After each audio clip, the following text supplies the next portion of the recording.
রাতের অন্ধকারে রীতিমতো বাড়িঘরে হামলা চালিয়ে চলছে অশান্তির পরিবেশ সৃষ্টি করার চেষ্টা। রাজ্যের মুখ্যমন্ত্রী যেখানে রাজ্যে শান্তি শৃঙ্খলার কথা বলেছেন এবং চেষ্টা করছেন রাজ্য যাতে শান্তি শৃঙ্খলায় থাকে, সেখানে সুযোগ সন্ধানী কুচক্রীরা রাজ্য সরকারের নাম কালিমালিপ্ত করতে এবং মুখ্যমন্ত্রীর ভাবমূর্তি নষ্ট করতে উঠে পড়ে লেগেছে।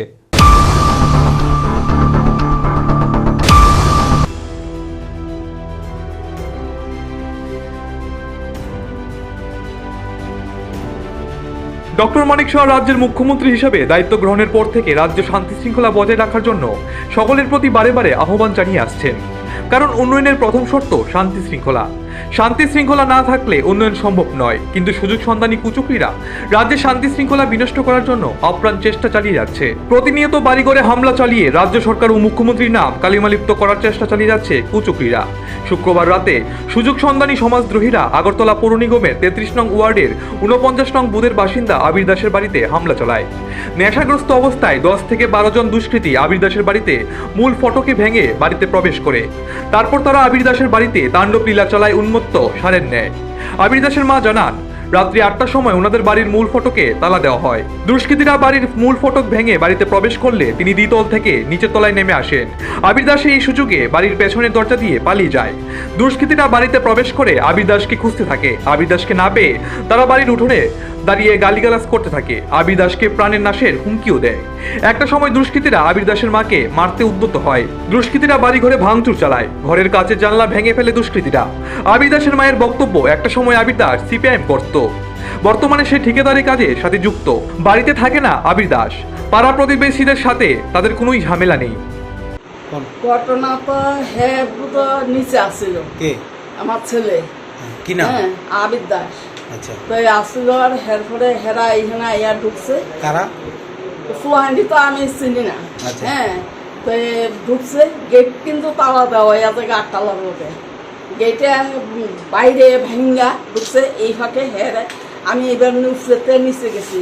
যাওয়ানোর পরে হ্যাঁ সরাই দিছে। হ্যাঁ দুটো বেরিয়ে গেছে পিছন দেওয়া বা কোনো দেওয়া। এই আয়া হ্যাঁ বলে খুন করে যাবো, কিতা করবো, মদ গেছে কিতা বক্কর চক্কর কথা আর কি কইয়া হ্যাঁ ইয়ে করতে আছে। যারা আইছে তারা চিনেন? আমি চিনি না, চিনুম কেমনে? কোন কালে গেছে সিপিএম পার্টি হ্যাঁ হরে এখন নতুন নতুন বিজেপি দিয়ে হ্যাঁ হরে এটি চিনুম কেমনে? কি কারণে আপনার ছেলের মারতে হয়েছে? এখন কি কারণে হ্যাঁ আইলে আমি তা জানতে পারবো। হ্যাঁ তো আসতে কারণ হ্যাঁ এখানে আরো কমে থাকে, ওই আপনার ইয়ে থাকে। কি করে আপনার ছেলে? কন্ট্রাক্টই করে। কি নাম? আবির দাস। এই জায়গাটার নাম? এটা এনবিআরসি করা। মানে কি মনে করতেছেন, কারোর সাথে কি কোনো শত্রুতা আছে? আমরা তো শত্রু নাই জানি, হ্যাঁ তো থাকো না এখানে, ওই আমার সাথে এদিকে কাজ করে। হ্যাঁ, বলে আপনার ছেলেরে মারতে হয়েছে, মানে কারণটা কি হইতে পারে, মানে কি ভাবতেছেন? কারণটা কি এখন তো কোথাও বুঝলি, হ্যাঁ তো কোনো আড্ডা দেয় না, আড্ডা দেয় না, কোনো ইয়ে করে না।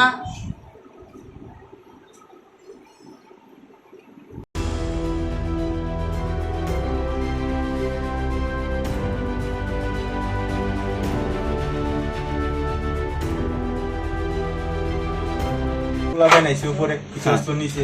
আচ্ছা, তারা এসে দুয়ার টোয়ার টাকা দিয়ে মানে ভিতরে ঢুকে গেছে। তোমরা জিজ্ঞাসা করছো না কি লেগে? জিজ্ঞাসা করছে কই কই কই, আমরা আর কিছু কইতে না, কারে কই কারে বিচারতেছে, কই কিটা করতেছে। আমরা তো ডরে, আমরা তো স্টুডেন্ট, বুঝছেন না। দেখেন আমরা বইটুই খাটের মধ্যে আমরা পড়তেছি, হঠাৎ করে এসে এমন অবস্থা। এমন হইলে কেমন হইব দেশের মধ্যে এত একটা সিকিউরিটি জায়গার মধ্যে? মানে তারা কতজন আসলো? সপ্তাহের উপর হচ্ছে না, তার কিছু উপর হচ্ছে, কিছু নিচে আছে। আয়া কারে খুঁজছে জিজ্ঞাসা করছো না? জিজ্ঞাসা করছে হে কই হে কই হে কই, হে বলতো অনেক কেরা, আগে তো আমরা জানি না। আমরা নিজ ওই ডরে অর্ধেকই হয়ে গেছি। কতজন, মানে তোমরা ঘরে কয়জন? ঘরে 3-4 জনের মধ্যে ঢুকছি। কি নাম তোমার? আমার নাম জয়ব্রত পাল। ঘটনার খবর পেয়ে রাতে এডিনগর থানার পুলিশ ঘটনাস্থলে ছুটে যায়। পুলিশ ঘটনাস্থলে উপস্থিত হওয়ার সাথে সাথে দুষ্কৃতীরা পালিয়ে যায়। এডিনগর থানার এক পুলিশ অফিসার জানান, ওনারা ঘটনাস্থলে গিয়ে কাউকে পাননি। আবির দাসের বাড়ির লোক কাউকেই শনাক্ত করতে পারেনি। ঘটনার তদন্ত চলছে। তবে তিনি জানান, ধারণা করা হচ্ছে দুষ্কৃতীরা আবির দাসকে মারধর করতে এসেছিল, কারণ আবির দাসকে খুঁজছিল। খবর পাইছি বেদাল হয়েছিল এই জায়গাতে, খবর পাই আমরা আসলাম। কি খবর পাইছেন? আমরা পাইছি 12 জন লোক আসছিল, আওয়ার পরে মারধর করানোর লাগে মনে হয় আইসে বাড়ি করে দরজানা কাজ ভাঙিয়ে দিয়ে গেছে।